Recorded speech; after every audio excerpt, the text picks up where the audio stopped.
Welcome back once again city 42 की special Eid transmission में आपको एक बार फिर से खुशामदीद कहेंगे। छोटी ईद है लेकिन हम खुशियां बहुत बड़ी सेलिब्रेट कर रहे हैं। सिंगिंग का तड़का भी हुआ। अब हम आपको मिलवाने वाले हैं बहुत ही स्पेशल मेहमानों से। बिल्कुल मेरे फेवरेट। हाँ जी, ना सिर्फ इनके फेवरेट बल्कि मेरे भी बहुत ज़्यादा फेवरेट। कुछ बचपन की यादें भी ताज़ा करेंगे और कुछ बात करेंगे उस टाइम के ड्रामों की, उन ड्रामों में जिन्होंने परफॉर्म किया उनकी भी, और जिन्होंने ज़बरदस्त तरीके से उनको आगे स्क्रीन पर लेकर आए उन लोगों की भी। बहुत ही हमारे मोहतरम मेहमान जो हमें ज्वाइन कर चुके हैं जी, मैं तारुफ कराना चाहूँगी मुनीज़ हाशमी साहिबा। एक बड़ा नाम है, मतलब क्या क्या कुछ उन्होंने नहीं किया वो ज़रूर हम जिक्र तो करेंगे, हम सीखते हैं आज भी इनसे। और हमारे साथ हसीब पाशा साहब मौजूद हैं, हमारे आपके सबके फेवरेट हामून जादूगर। अस्सलाम वालेकुम, ईद मुबारक। थैंक यू सो मच, आप लोगों के वक्त का बहुत बहुत शुक्रिया। मुनीज़ साहिबा आपसे स्टार्ट कर लूँगी।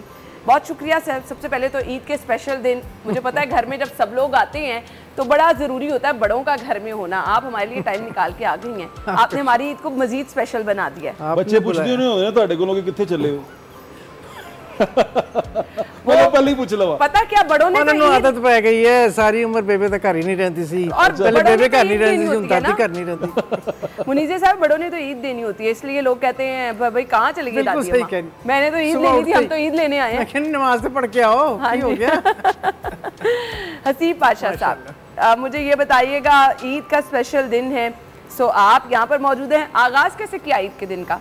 आगाज़ सुबह उठते ही नमाज अदा की जी सबसे पहले, और उसके बाद जब वापस आए हैं कुछ फितराना रहता था वो भी दरमियान में अदा करते गए ताकि वो भी सुरखुरु हो जाए। ज़रूरी था, लेट हो गया था।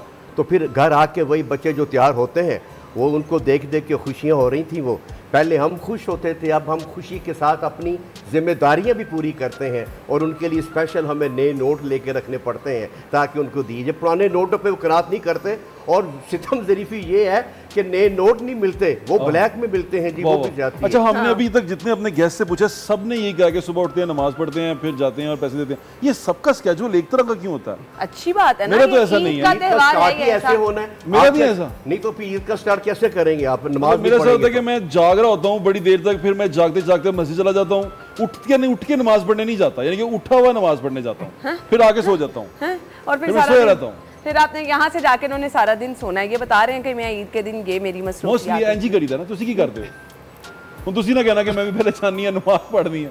नहीं, ऐसी तो नमाज कर ही पढ़ांगे, हाँ जी बिल्कुल ठीक है। और उसके बाद जो हमारे घर नाश्ता होता है, माशाल्लाह हम सारी फैमिली इकट्ठे नाश्ता करते हैं। वो नाश्ता जो होता है जो कि 30 दिन के खाने ना खाने के बाद, यानी इस दफा मैं तो इंटरेस्टेड। उसके बाद फिर जो हलवा पूरी हमेशा से कीमे वाली टिक्की भी, हलवा पूरी आती है। अब तो खैर घर में भी थोड़ी सी बनती है क्योंकि अब ज़रा हाजमा इतना है, लेकिन ख़ास तौर पे कहा जाता है कर दी या बार दी, कर दी या बार दी। फिर हलवा पूरी और उसके बाद फिर ज़ाहिर सेवियाँ, फिर सारा कुछ। उसके बाद जो नींद आती है, वाह वाह वाह वाह, देखा मजा है ना। ये पकड़ लोरी की यही निशानी होती है। मैंने कहा कि पूड़ी हलवा खाने के बाद सो जाते हैं वाकई ऐसे ही, ताकि वो अच्छी तरह जज़ब हो जाए, चर्बी में तब्दील हो जाए और हमारी सेहत में एडिशन आ जाए। और उसके बाद फिर आवाजें आती, जी सफाई वाला आया है, जी फलाने वाला आया है, जी फलाने वाला है, बेल बजती रहती है, पढ़ाई जाओ। बस वो ईदियां लेने वाले फिर आना शुरू। नहीं देखे ना, ये महीना ही देने का, बिल्कुल आपने देने का महीना गुजरा है ना, क्योंकि उसने सारा साल दिया, अब हमने वापस करना, तो ये देने का महीना बिल्कुल आपने वो दिन भी देने का। ईद की शॉपिंग माशाल्लाह बड़ी खूबसूरत लग रही है। मैं तो बड़ी, हाँ इस उम्र बहुत माशाल्लाह खूबसूरत लग रही है। ईद की शॉपिंग खुद करने जाती? नहा नहीं, अपनी तो खैर अब क्या करनी है, माशाल्लाह बहुएं हैं, उनके लिए जोड़ा मेरे हाथ से ही जाता है ईद पे, जो आई होप कि उन्होंने सिलवाया होगा। अभी मतलब है कि चेंज भी करती रहती है ना, 3 दिन चलती है ना ईद माशाल्लाह। उसके बाद फिर बस बाकी तो लड़के हैं, लौंडे हैं, बाकी तो लौंडे हैं, उनकी तो शलवार कमीजें होती है। अब वो इंतजार में होते हैं कि इधर नमाज हुई तो इधर कपड़े बदलो, इधर तो सो जाओ। पता नहीं वो चले जाते हैं, कोई कमरों में बंद हो जाते हैं, फिर बस। सख्त सांस है आप, मुझे लगती सख्त हैं थोड़ी थोड़ी। ये तब उनसे पूछना होगा। नहीं आप बताएं ना। मेरा नहीं, वो एनालाइज तो करती होंगी ना आप।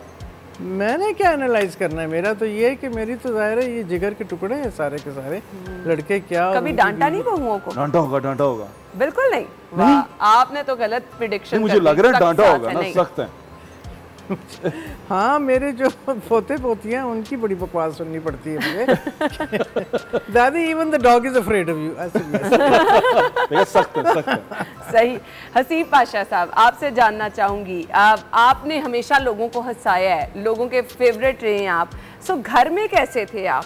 गुस्सा भी चढ़ाया। हाँ। मुझे बड़ा गुस्सा था जिस दिन नसदूर को इन्होंने पकड़ा ना, मैं बड़ा तपा। मैं यार मेरे बगैर रहते, नेगेटिव कैरेक्टर था, मेरे खिलाफ भी थे मेरे और बिल बतौरी के, लेकिन प्यार भी उतने ही करते थे। ये पहला नेगेटिव कैरेक्टर था जो बच्चों को अच्छा लगता लगता आपने सही कहा, बच्चे और मेरे बगैर रहते करते थे। अगर बच्चे कहते थे ना कि जी आप मोतर को कुछ ना कहें, इमरान को कुछ ना कहें, अच्छा भी नेक्स्ट टाइम नहीं आऊंगा, नहीं आपने आना भी जरूर है, आपके बगैर मजा ही नहीं आता है वो। हाँ। और जब तक नेकी और बदी का तस्वर है ना जी, ये इकट्ठे चलते रहते हैं। हाँ। तो आखिर जो कामयाबी होती है वो नेकी की होती है, लेकिन बदी का भी तस्वर साथ साथ चलता रहता है। अच्छा, वो कैरेक्टर ऐसा था, वो जिंदा रह गया हमेशा। क्या वजह? आज भी याद है डायलॉग्स लोगों को। मैम अब नए कैरेक्टर नहीं आ रहे, मतलब कोई, मैं अक्सर बच्चों से पूछता हूँ हमारा नेशनल हीरो कौन है, हम कौन है जिसको हम नेशनल हीरो कहते हैं। मुझे नजर ही नहीं कोई ऐसा आता कि नेशनल हीरो है, इसने मुल्क का नाम बड़ा रोशन किया, कोई ऐसी चीज, कोई ऐसी बात समझ में नहीं आती।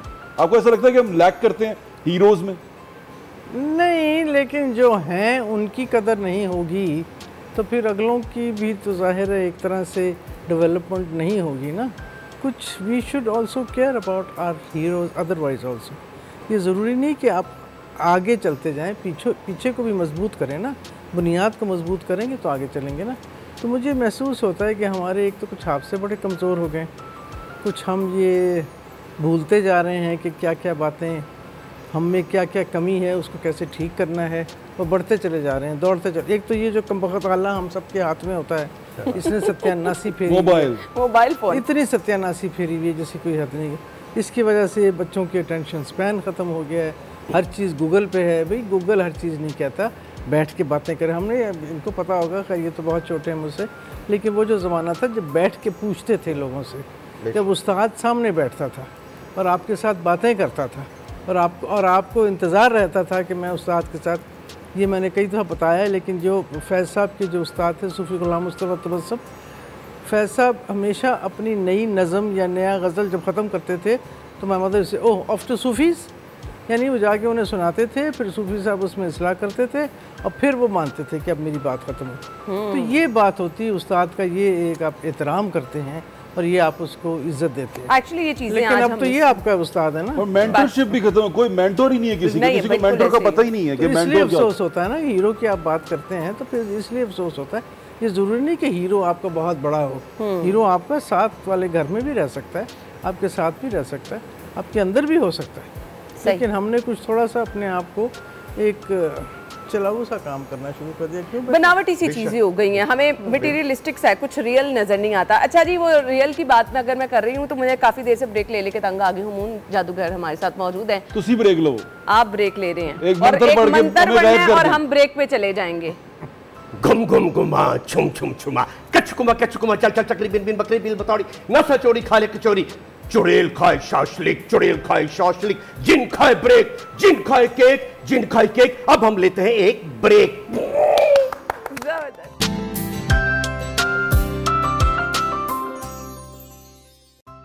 Welcome back.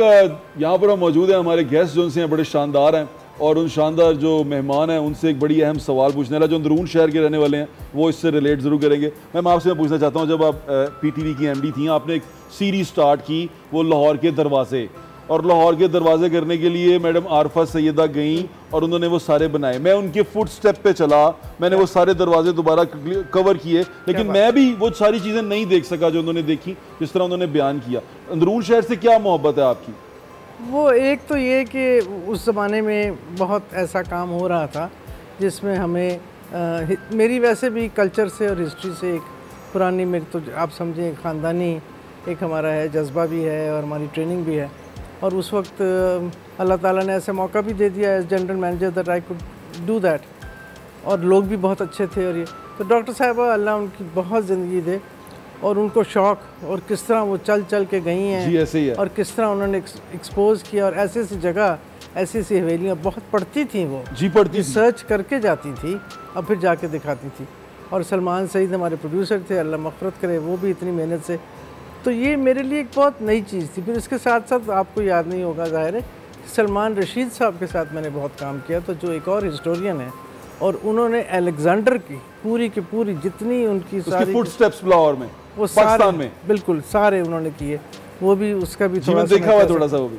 तो वो ये बड़ी ज़रूरी बातें हैं जो हमारे बच्चों को भी पता होनी चाहिए और हमें पता होने चाहिए, और हमें इस बात को फख्र से देखना चाहिए। मैम इसकी आर्काइव नहीं मिलती, पीटीवी की आर्काइव नहीं है कोई मौजूद, बस वो कुछ नई पुरानी हो गई, फिर ऐसे ही जिस तरह होता है जिस तरह मैं ढूंढने गया, मुझे टेप्स तक नहीं मिल सकी, मैं देखना चाहता था। यूट्यूब पे कुछ किसी ने कहीं पे रिकॉर्ड करके डाला हुआ है, बदकिस्मती से वो बस नहीं बची होंगी। कई ऐसे प्रोग्राम डैमेज हो गए क्योंकि कुछ थोड़े से हादसाती तौर पे कुछ फ्लड्स आ गए, कुछ ये कुछ वो, इस किस्म की बातों पे। लेकिन आर्काइव्स अब पीटीवी की बहुत अच्छी सस्टेन की जा रही हैं। अंदरून लाहौर से क्या यादें हैं आपकी, कुछ ऐसी यादें हैं? मुझे तो बस बसंत याद आती है, क्योंकि वो जो ज़माना था, वो जो पूरे 1-2 हफ्ते, एक तो पीले कपड़े का 2 हफ्ते पहले जनाब शुरू कर देना। हालांकि मैंने गुड्डी कोई पकड़ी कोई नहीं, ना मेरी कभी उंगली कटी है, लेकिन शोर सबसे ज़्यादा मैं ही मचाता था। एक फैमिली का फेस्टिवल होता था ना, मतलब सारी फैमिली छत पे चढ़ गई है, खाने पीने की, बिल्कुल। और ये और वो अपना वो काटा और ये वो, इतना अच्छा लगता था वो, जाहिर है। और फिर बच्चों ने भी बहुत एंजॉय करना, और फिर तो बाहर से बर्बाद कर दिया अभी। बाहर से मेहमान आते थे बहुत, यानी उस वक्त हिंदुस्तान से आने जाने जीएससी आते थे, लोग आते थे, कनाडा से आते थे, अमेरिका से सिर्फ छत पे आते आने के लिए। बहुत रंग होता था और बहुत मेला होता। और अब इतने जबरदस्त फेस्टिवल का नाम जब भी आता है वो एक साथ खौफ सा आने लग जाता है ऑनेस्टली, कि जिस तरह से रिसेंटली इतने वाकयात हुए। फेस्टिवल तो बहुत दूर की बात है अब तो, लेकिन इसमें भी हमारा कसूर है, कुछ हमारा ही कसूर है ना, कि अगर हमने एक इतने खूबसूरत फेस्टिवल को इतनी बुरी तरह उसके साथ सलूक किया कि उसमें अब जब जान किसी की जाए तो वहाँ तक तो बात नहीं जा सकती। फिर अब सारे छोड़ गए, मैं अक्सर जिक्र करता था, मैं भी छोड़ गया, मैं कहा छोड़ो यार, ये काम ही गलत है, इसको होना ही नहीं चाहिए। अब तो गुस्सा चढ़ता है मुझे, क्योंकि नौजवान इतने खूबसूरत नौजवान किस तरह बेचारे अपनी जान हार गए, उनका कोई कसूर नहीं, तो बड़ा दुख होता है। मेरा दिल ही नहीं करता कि इस बात में बात की जाए, इसको छोड़ ही दिया। सजाए मौत दे दें धाती तार बनाने वालों की, जो धाती डोर बना रहे हैं, आप सिर्फ बातें किए जा रहे हैं, उनको सजाए मौत डिक्लेयर कर दें, 14 साल कैद दे दें। कोई तो बना रहे हैं ना जी ये, तो धाती डोर आप बंद कर दें, बाकी वही बसंत पहले जैसी आ जाएगी, वही गुड़ियां पतंगियां आ जाएंगी। टूट जाती थी मैडम, वो जब गिरती थी ना, वो टूट जाती थी। अब तो ये तलवार मारका है, ये तो साथ टच करती है और गर्दन उड़ा के, अल्लाह रहम करे, ये तो गर्दनें काट देती है। आप इस पे क्यों, सब हो सकता है, सब कुछ हो सकता है, सब कुछ हो सकता है। सीढ़ियां लगा के आप अपने अंदर वो एक जिम्मेदारी बनाएं, अपने आप को रिस्पॉन्सिबल सिटीजन्स बनाएं, और ये सोचें, और इसमें हुकूमत अपनी जगह है लेकिन लोग अपनी जगह है जी। ऐसे ये अवाम का भी एक शऊर। खाने में क्या पसंद है आपको? यूँ कहिए क्या नहीं पसंद। हाँ। अब तो कम ही खाया जाता है, लेकिन मुझे बस अब तो फल सब्जियां, सैलड, सूप। लेकिन बात बताएं, आप खाने की शौकीन भी हैं, लेकिन शब्द देख, अब उस जमाने की शब्द एक, जब कश्मीरी आप हैं नहीं, लेकिन सारे कश्मीरी खाने पसंद है आपको, है ना? आपने कहा मैं जाटू, क्या ना? नहीं, सूफी साहब शब्द एक जब बनाते थे, हम वहाँ मौजूद होते थे, खाते थे उनके हाथ के पके हुए कुलचे, शब्द एक, और क्या बात है वो। गोश्ताबा भी खाया होगा फिर आपने? Oh very nice. अच्छी बात है, सारा कुछ खा लिया आपने माशाल्लाह। इसके बावजूद आप फिट हैं और इसके बावजूद बड़ी अच्छी। नहीं, अब उन्होंने बता दिया है कि बड़ा खाने के बारे में कॉन्शियस भी रहती है। सुन लो भी बातें आ रही हैं। योगा, पिलाटेस, वॉक, सारा कुछ जारी रहा। जब घर में डॉक्टर होते हैं ना, फिर वो आपको सारा कुछ करा भी देते हैं ना। घर में डॉक्टर हो तो वो ये सब कुछ करा देते हैं। बड़े बेटे डॉक्टर, माशाल्लाह बड़े बेटे इनके डॉक्टर हैं। हम उनसे मिलो, मी हॉस्पिटल में मिला, वो लंबे से जोन से हैं। बिल्कुल। और वो उन्होंने वो कोरोना के दिनों में वो सारा वो था, वो है साइकेट्रिस्ट, उसमें है साइकेट्रिस्ट हैं, और उन्होंने एक स्पेशल यूनिट बनाया मी हॉस्पिटल में, जो सिर्फ जो लोग मेंटली अपसेट हो गए ना कोरोना की वजह से, जो बहुत ज्यादा, बहुत जबरदस्त उन्होंने काम। और डॉक्टर साहब तो जब आते हैं, मैं कहती हूँ डॉक्टर साहब मुझे आपको देख के लगता है कि मैं बहुत ही छोटी हूँ, माशाल्लाह से उनकी हाइट इतनी लगती है। मुझे भी उनसे मिल गया, बिल्कुल ऐसे ही, मैं लंबा आदमी हूँ, फिर भी छोटा लगना शुरू हो गया था। सही। हसीब पाशा साहब आपकी तरफ आना चाहूंगी, खाने पीने के शौकीन हैं? क्यों नहीं, लेकिन बात यह है कि जवानी में कम खाना, बुढ़ापे में ज्यादा खाना, दोनों खतरनाक है। लेकिन ये है कि अच्छा खाना अगर खा लिया जाए तो वो बेहतर है। मतलब आज भी चस्का है पाए का, आज भी बौम का, आज भी मगज का, ये चीजें खाद का, और फिर नान जो है तिलों वाले, ये नहीं भूलते। गो बड़ी जबरदस्त चीजें हैं, अब तो जालिम है, ये खतरनाक नहीं है, लेकिन एक आध दफा अब ईद पे ये चीज चल रही है, घर पक रहे हैं। तिलों वाला कुलचा जो सा ना वो एक दही की मलाई के साथ खाया गया हो ना सर ओदा भी कपड़ा मजा है। हाँ, सालन और दही थे। फिर के ना ज़ुहैब का फेवरेट सब्जेक्ट है खाना, गुड़ के चावल और मलाई, मलाई के ऊपर हल्की तो ये ज़ुहैब का फेवरेट टॉपिक फिर शुरू हो गया है। हमने जीरा प्लस का जरूर यहाँ पे जिक्र करना है, जिसका टेस्ट मुझे चाय के साथ बहुत अच्छा लग रहा है। तो अगर आप अपनी चाय को स्पेशल बनाना चाहते हैं, गुफ्तगू में जबरदस्त चाय का तड़का लगाना चाहते हैं, तो जीरा प्लस आप भी जरूर खाएं, अपनी चाय को स्पेशल बनाएं। हम लेंगे एक ब्रेक और ब्रेक के बाद वापस आएंगे, हमारे साथ रहिए। जीरा बाइलू।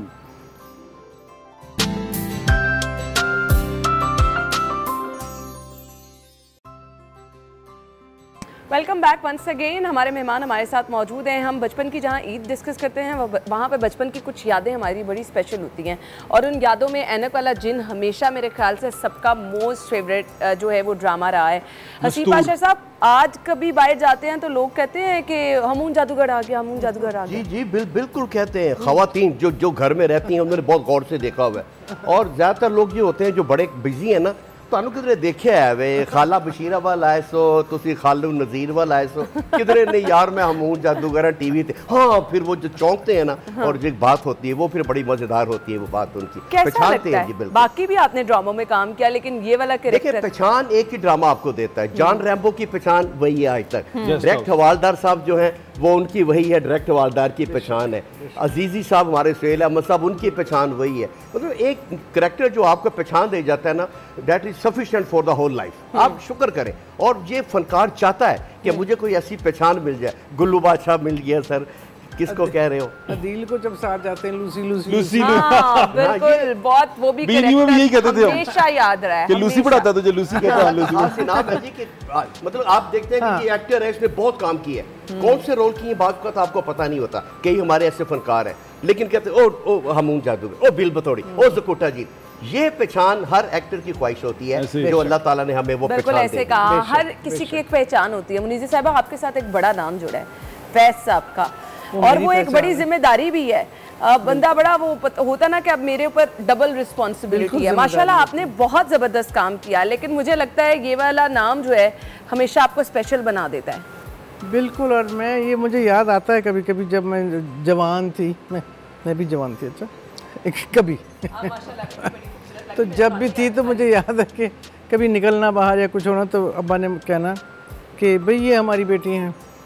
तो मुझे याद है एक दो दफ़ा फिर मैं ज़रा चिड़ी, मैंने कहा क्यों कहते हैं ये, मेरी अपनी भी कोई पहचान है। तो मुस्कुराए। फिर कोई आया तो कहने लगे भाई ये मुनीज़ा हैं, टीवी की बहुत बड़ी प्रोड्यूसर हैं, बहुत पढ़ी लिखी हैं, और हमारी बेटी भी है। तो ये मुझे याद आता है। लेकिन इस वक्त अब वो नाम ज़ाहिर है, वही पहचान है। तो मैंने सोचती हूँ कि ये मैंने कैसे कहा, क्यों कहा, क्योंकि बात तो उन्हीं की है। अगर मैं आज भी पहचानी जाती हूँ तो अल्हम्दुलिल्लाह इसी नाम से पहचानी जाती हूँ ना। और कोशिश यही है कि वो नाम ज़िंदा रहे, और हम जो फैज़ फाउंडेशन है, जो फैज़ फेस्टिवल है, माशाल्लाह जो साल ब साल बढ़ता चला जा रहा है, तो कोशिश तो यही है कि उसको आगे बढ़ाएं। और उसमें ये नहीं है कि फैज़ का नाम है, उसमें ये कि फैज़ ने पैगाम क्या दिया, फैज़ की सोच है उसमें, मोहब्बत का पैगाम, टॉलरेंस का पैगाम, इज़्ज़त का पैगाम, ह्यूमन राइट्स का पैगाम, उसके पैगाम को आगे लेके चलना है। तो नाम तो चलो एक आ गया उनका, तो बिल्कुल यही पहचान है, और अल्हम्दुलिल्लाह बहुत बड़ी पहचान और बहुत बड़ी ज़िम्मेदारी है। और ये तो मैं अपने बच्चों से तो कहती थी, अब तो खैर माशाल्लाह उनके बच्चे जवान हैं। तो मेरा जो बीच वाला जो एक पोता है बहुत प्यारा है, वो अमेरिका में पैदा हुए, ये वो वगैरह। वो जब वापस आए यहाँ पे तो आके तो एक दिन स्कूल गया या कुछ, तो वापस आए कहने लगा अपने बाप से, कहने लगा baba was your grandfather a big man? Why?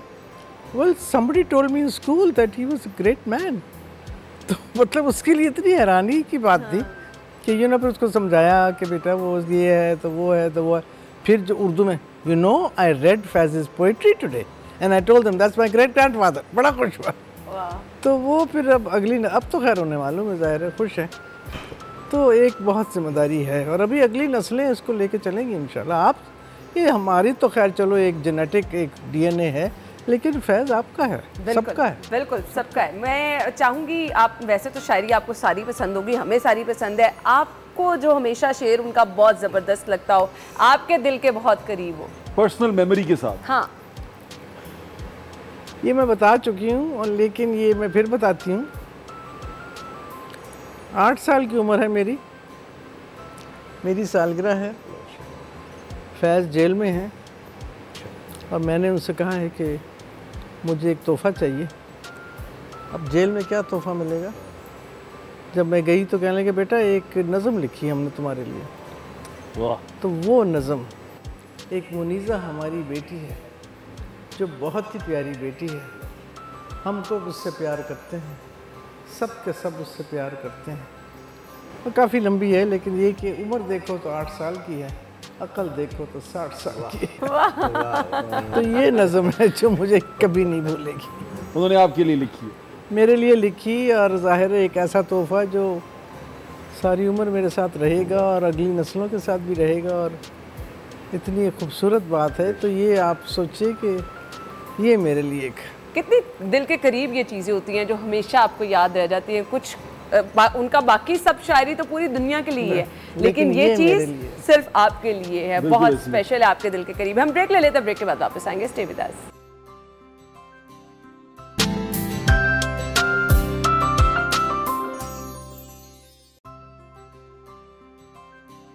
On air आ चुके हैं। बिस्किट बड़ा शानदार है। ये जीरा प्लस बड़ा अच्छा बिस्किट है, हम खा रहे थे, मैं सोच रहा था इतनी तारीफें कर दी, खा के भी देखा जाए। खाते खाते पता भी नहीं चला, कैमरे ने कट कर दिया और सबने देख लिया। जी सुहेब ब्रेक में जीरा प्लस एंजॉय कर रहे थे, आप भी जरूर अपनी चाय को स्पेशल बनाएं और जीरा प्लस से। बचपन में आता था ना बिस्किट आदि की इश्तिहार आता था, तो वो बड़ा हम कहते थे जीरा बाय लू, एक और होता था समथिंग बाय लू। तो वो लू में कहना नहीं आता था, मैं ज्यादा भालू के समथिंग, वो बाय लू होता था, हम भालू करते थे। बाय लू, इट्स बाय लू, जीरा बाय लू। सही जी। अब मेहमानों की तरफ आ जाते हैं। आप खाना पीना थोड़ा सा कम कर दे, बिस्किट ही एंजॉय कर रहे हैं। प्यारे अभी कुछ नहीं मिला, तो चले हम बिस्किट की तरफ, बिस्किट से ही। मैंने मैडम को खिलाया है, पूछें आप, अच्छा लगा आपको? बिल्कुल बिल्कुल। चलें जी, अब हम गुफ्तगू का सिलसिला अपने मेहमानों से आगे बढ़ाएंगे। हम मुनीज़ा साहिबा से जानना चाहेंगे, बल्कि आप कुछ पूछना चाह रहे थे। मैं पूछना चाह रहा था जी, खाने की बात हमने कर ली। शहर के साथ मैं इसलिए जुड़ा हुआ हूँ, मैं रहने वाला हूँ वहाँ का, ठीक है, मेरे रूट्स हैं और मैं आज तक उसको छोड़ता नहीं। आप यकीन करें, मैं रात को निकलता हूँ सैटरडे नाइट को मोस्टली, और मैं शहर के अंदर 9 किलोमीटर चलता हूँ। जो 2.5 किलोमीटर का रेडियस है, उसका रेडियस 2.5 किलोमीटर का है, उसके अंदर मैं 9 किलोमीटर चलता हूँ। तो मुझे आज तक वो मेरे अंदर से निकलता नहीं। दोस्त मेरे परेशान भी होते हैं, सानू एनी वॉक करा देता है, पता नहीं की करा देता है। तो मैं सोचता हूँ इससे अच्छी चीज़ नहीं है।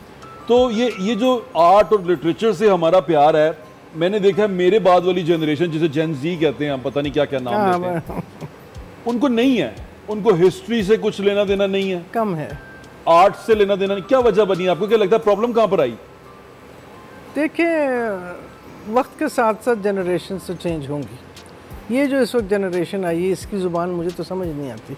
यानी यही है कि मेरे जब पोते पोतियाँ 23, 25 मतलब इस उम्र के हैं, दादी यू वोंट अंडरस्टैंड, और मैं क्या गलत कर दे हो, नो यू वोंट अंडरस्टैंड। मतलब उनमें एक तो मैंने देखा है किसी हद तक थोड़ा सा सब्र, थोड़ा सा तहम्मुल भी कुछ कम, वो इसकी वजह से सारा, क्योंकि वो इतनी ज़्यादा हर चीज़ इतनी फास्ट चल रही है ना, और हम लोग तो खैर बहुत ही यानी कि बिल्कुल डायनासोर्स हैं, तो उसकी वजह से तो मुझे महसूस होता है। तो ये बेटा जनरेशन्स में फ़र्क आएगा, और एम्फसिस में फ़र्क आएगा, फोकस में फ़र्क आएगा आगे। अब हमने कभी सोचा भी नहीं था कि व्हाट इज़ बिजनेस एजुकेशन। अब इस वक्त आप देखें इंटेलिजेंस, आर्टिफिशियल इंटेलिजेंस, मुझे अभी तक समझ नहीं आ रही उसकी। फिर वो क्या है, चैट जीपीटी, कभी सुना नहीं जी, आर्टिफिशियल इंटेलिजेंस, वो मतलब उस किस्म की बातें आप देखते हैं। मुझे किसी ने 2-3 तस्वीरें मेरी बना के दी, मैं कहा ये मैं हूँ लेकिन मैं नहीं हूँ, तो फिर उन्होंने समझाया। तो ये चीज़ें अब इतनी आगे चल पड़ी हैं, life is changing, times are changing. Art and culture के साथ जुड़े रहना बेहतर है। ऑफ कोर्स, आपकी सकाफत जिंदा ही ऐसे रहती है ना, अगर आपने अपने सकाफत को, अपने कल्चर को, अपनी हिस्ट्री को, अपने हेरिटेज से शुरू कीजिए, और उसके बाद फिर आर्ट और कल्चर। ये दिल की और जज्बात की बात है। इसमें मैं ये समझती हूँ, हमने फैज़ फाउंडेशन ने 2-3 प्रोजेक्ट यूनेस्को के साथ किए हैं, ये स्कूलों में पढ़ाया जाना चाहिए। एग्जैक्टली मैं यही कहने लगी थी, हमें एजुकेशन में अपनी ये चीज़ें लेकर आनी, यहाँ से उठाएं आप उनको, यानी बाकायदा। ये अब आपने बात की डॉक्टर साहबा की, और वो इसी तरह वर्ल्ड सिटी की, तो उन्होंने एक लेक्चर दिया उस प्रोजेक्ट में आके। उसके बाद उन्होंने लाहौर के बारे में जो लेक्चर दिया, और जो बताया उन्होंने कि जो लाहौर के खाने, लाहौर की छोटी छोटी जो होती हैं ये जड़ी बूटियाँ, ये सब कल्चर का हिस्सा है, इंटेंजिबल कल्चर जिसे कहते हैं। एक तो होता है ना कि बिल्डिंग होगी, वो तो होगी, लेकिन ज़ुबान, खाना, लिबास, रिवायतें, you know, your customs, your stories, your लोरियाँ, हमारे शहर की फोकलोर्स हैं, यानी जो ऐसी ऐसी बातें हैं जिनको हम भूलते चले जा रहे हैं। तो इस किस्म के हमने जब हमने वो प्रोजेक्ट किया और उसमें जो टीचर्स वगैरह इतने वो खुश हुई बातें सुन सुन के, मैं हैरान हो गई। डॉक्टर साहब की माशाल्लाह है, लेकिन ये स्कूल के लेवल से। और मैं इस बात पे वैसे कहूँगी कि स्कूल एजुकेशन ने हमारे साथ बहुत साथ दिया और ताउन किया। और वो सारा का सारा जो हमारा मटेरियल था वो उन्होंने अपनी वेबसाइट पे डाला हुआ है, वो स्कूलों ने भी उठा लिया सारा कुछ ये कर। अब वो सस्टेनेबिलिटी तो फिर अब वो स्कूल ही करे तो करे, अब वापस जाके तो हम नहीं देखेंगे।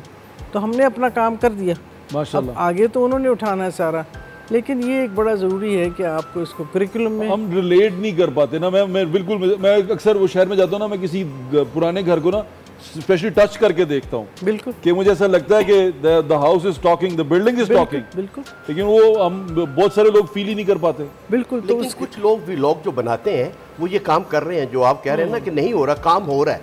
वो कहाँ पे कतलम्मा मिल रहा है, कहाँ पूड़ियाँ मिल रही हैं, कहाँ पाए मिल रहे हैं, वो कमर्शियल बहुत किया हुआ उन लोगों ने, मोर कमर्शियल। उसमें मुझे ऐसा लगता है कि एलिमेंट, कमर्शियल एलिमेंट बहुत आपको अंदाजा हो जाता है कहाँ क्या बिक रहा है अंदरूनी शहर में। मैं तो वहाँ से काफ़ी, मैं भी अंदरूनी शहर का हूँ, मेरे को नहीं पूछते पे मैडम को पूछ रहे हो, मैं भी पता ही नहीं। तो दसोगे मैं जिथे हैगा वा ना, मेरे ऐ सजे पासे नुलखा बाजार, लंडा बाजार, रेलवे स्टेशन, मेरे सामने दमोरियापुर लारी अड्डा, दिल्ली दरवाजा, मस्जिद वजीर खान, रंग महल और पानी वाला तालाब, मंडी, मोची दरवाजा, शालमी, मैं उथे सेंटर दे विच मैं हैगा और मैं बिल्कुल उथों ही जंपल हैगा, प्योर लंडे दी या दिल्ली दरवाजे दी? मैं दिल्ली दरवाजे अंदरून दे हो ना जी, बिल्कुल पक्की जंपल ही उथों दी। तो यहाँ पे सारे लाहौर से मोहब्बत करने वाले इकट्ठे हो गए हैं, तो हम भी लाहौर नहीं देखा। ये आपने बड़ी जबरदस्त बात कह दिया, वाकई जिनने लाहौर नहीं देखा जमिया नहीं। हमने जाना जी क्लोजिंग की तरफ। सलीमा हाशमी, सॉरी जी, मुनीज़ा हाशमी, कोई बात नहीं। असल में इनका भी जिक्र हो रहा था, कई लोग आई लव हर, मुझे बहुत पसंद है, इनका जिक्र हो रहा था ना। सो मुनीज़ा साहिबा, मैसेज क्या होगा आपका? मैसेज तो यही होगा कि इस मुल्क से प्यार करो, इसकी रवायतों से प्यार करो, इसके लोगों से प्यार करो और एक दूसरे से प्यार करो। ये बहुत अच्छा मैसेज है, एक दूसरे से प्यार करें, आपकी जिंदगी बिल्कुल ऐसे ही है। मैसेज क्या होगा सी पाशा साहब? मैसेज यही है कि ईद का त्यौहार तो ठीक है, लेकिन इसे अगर तजदीद अहद का दिन समझ लिया जाए तो ज़्यादा बेहतर है कि नफ़रतें दिल से हटा दें, मुनाफ़िक़तें ख़त्म कर दें, झूठ ख़त्म कर दें, एक दूसरे को सीने से लगा लें। ईद मिले, दिल से मिले, ऊपर ऊपर से ना मिले, मुनाफ़िक़त ख़त्म हो जाए, सच्चे दिल से मिले, इससे बढ़ के और बात कोई नहीं है। मोहब्बतें तभी बढ़ती हैं जब आप सच्चे दिल से जो है किसी के साथ मोहब्बत करते हैं, खुशियाँ बांटते हैं। सो आप आज के दिन मज़ीद खुशियाँ बांटें, खुश रहें और लोगों को खुश रहने भी दें। थैंक यू सो मच, आप लोगों के वक्त का बहुत बहुत शुक्रिया। हमने मिल के कोशिश ये की है कि आपकी ईद को मजीद स्पेशल बनाएं। ईद मुबारक आप सबको, दिल खोल के खाएं पिएं, मजे करें, एंजॉय करें, बड़ों की इज्जत करें, बड़ों से प्यार करें। जो उससे बड़े होते हैं ना, बड़े कीमती होते हैं। मैं हमेशा कहता हूँ माँ बाप से कीमती दुनिया में कोई चीज़ नहीं है। अगर आपके पास माँ बाप हैं तो उनकी कदर करें, उनसे प्यार करें। जब आप उनसे जुड़ेंगे तो आप उनसे जुड़ी हुई तमाम चीज़ों से जुड़ते जाएंगे, फिर वो कल्चर हो, आर्ट हो, घर हो, उनकी चारपाई हो, उनकी छड़ी हो, उनकी जूतियाँ हो, कुछ भी हो। जब आप जुड़ते चले जाएंगे आपके अंदर, दिल के अंदर खुद ब खुद वो प्यार, वो जो क्या कहते हैं ना सोज, वो आपके दिल में आता जाएगा। वो था वो सोज़े जिगर बख्श दे जवानों को पीरों का उस्ताद, वो बोला, तो वो वाला सोज आपको, मैं माफ़ी चाहता हूँ मैंने उसको ख़राब कर दिया, लेकिन मेरे जो फीलिंग्स हैं, मेरे जज्बात हैं, उनको आप समझें। अपना ख्याल रखें, मैं इजाज़त दें, इंशाल्लाह फिर मुलाकात होगी। अल्लाह हाफ़िज़, पाकिस्तान जिंदाबाद।